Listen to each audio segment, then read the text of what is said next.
ছাত্র জনতার সফল আন্দোলনের মাধ্যমে দেশে একটি পরিবর্তন এসেছে। সেই পরিবর্তনের সুফল দেশ ও দেশের জনগণ যেন পায়, সেজন্য সবাইকে কাঁধে কাঁধ মিলিয়ে কাজ করার আহ্বান জানিয়েছেন নৌবাহিনী প্রধান রিয়ার অ্যাডমিরাল মোহাম্মদ নাজমুল হাসান।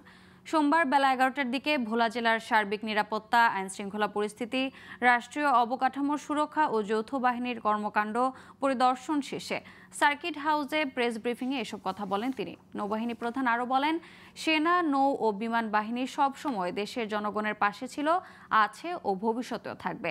আইনশৃঙ্খলা রক্ষার স্বার্থে বেসামরিক প্রশাসনকে সহযোগিতা প্রদান করে আসছে। বর্তমানে দেশে অবৈধ অস্ত্র উদ্ধারে যৌথ বাহিনীর কার্যক্রম অব্যাহত আছে।